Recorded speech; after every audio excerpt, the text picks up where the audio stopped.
जय भोले की हर हर महादेव, बम बम भोले। आज मैं आपको शिव की कृपा से अश्विन कृष्ण पक्ष की इंदिरा एकादशी की कथा सुना रही हूँ। सुनिए। श्री धर्मराज युधिष्ठिर ने कहा, हे भगवान, अब आप अश्विनी माह के कृष्ण पक्ष की एकादशी का नाम तथा उसके व्रत की विधि और महत्व का विस्तार पूर्वक वर्णन कीजिए। तब श्री कृष्ण भगवान ने कहा, हे राज राजेश्वर, इस अश्विनी मास के कृष्ण पक्ष की एकादशी का नाम इंदिरा है।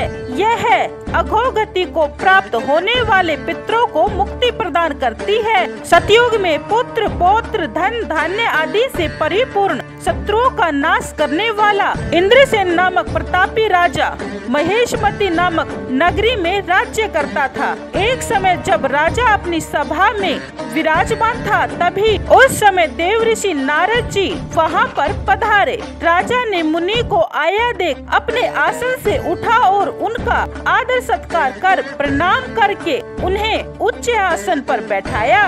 देव ऋषि नारद जी ने कहा, हे राजन, आपके राज्य में सब कुशल पूर्वक हैं। मैं आपकी धर्मपरायणता को देखकर अत्यंत प्रसन्न हूँ। तब राजा ने उत्तर दिया कि हे देव ऋषि, आपकी दया से मेरे राज्य में सब कुशल पूर्वक हैं और आपकी कृपा के कारण मेरे यज्ञ आदि सभी कर्म सफल हुए हैं। अब बताओ, मेरे लिए आपकी क्या आज्ञा है? नारद जी ने कहा, हे राजन, मुझे एक महान आश्चर्य हो रहा है। वह यह है कि एक समय मैं जब ब्रह्मलोक में भ्रमण करता हुआ यमलोक में पहुंचा, तो वहां पर यमराज की सभा के मध्य में मैंने तुम्हारे पिता को बैठा हुआ देखा।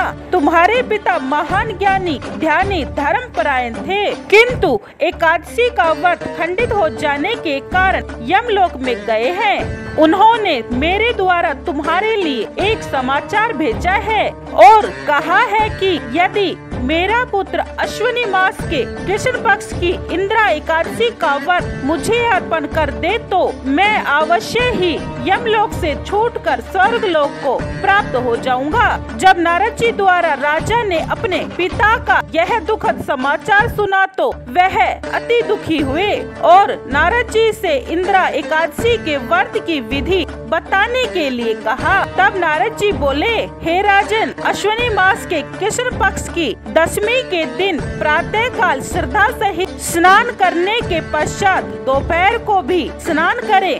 उस समय जल से निकलकर श्रद्धा पूर्वक पितरों का श्राद्ध करें और एक समय भोजन करें। रात्रि को पृथ्वी पर शयन करें। दूसरे दिन प्रातः काल एकादशी को दातुन करके स्नान करें। तत्पश्चात भक्ति पूर्वक व्रत को धारण करते हुए कहें कि मैं आज समस्त भोगों को त्याग कर निराहार रहकर कल भोजन करूंगा। हे भगवान, आप मेरी रक्षा करें, आप मेरे व्रत को निभाइए। इस प्रकार प्रतिज्ञा कर व्रत को धारण करके शालिग्राम की मूर्ति स्थापित करें। उत्तम ब्राह्मण को बुलाकर भोजन करा दक्षिणा देनी चाहिए। शेष बचे हुए भोजन को सूंघकर गौ को खिलाएं। तत्पश्चात विष्णु भगवान की धूप दीप नैवेद्य आदि से पूजा करें। विष्णु भगवान का सहस्त्र नाम से पाठ करें और रात्रि को भजन कीर्तन कर जागरण करें। दूसरे दिन अर्थात द्वादशी के दिन ब्राह्मणों को भोजन कराकर स्वयं बंधु बांधवों सहित मौन होकर भोजन करना चाहिए। हे राजन, यह सब इंदिरा एकादशी के व्रत की विधि है। यदि तुम आलस्य रहित होकर इस इंदिरा एकादशी के व्रत को करोगे, तो तुम्हारे पिता अवश्य ही स्वर्ग लोक में वास करेंगे। इस प्रकार राजा को उपदेश देकर नारद जी वहीं पर अंतर्ध्यान हो गए। तब राजा ने इंदिरा एकादशी के आने पर उनका विधि पूर्वक व्रत धारण किया।